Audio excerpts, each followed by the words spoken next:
তুমি কি করছো?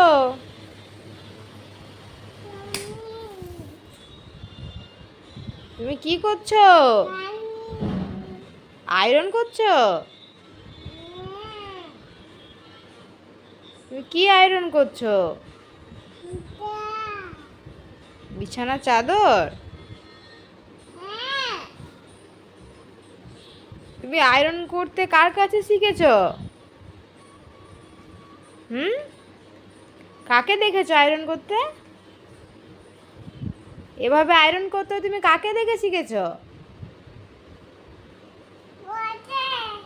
কি হয়েছে? আয়রন করা হয়ে গেছে? হয়েছে? হয়েছে।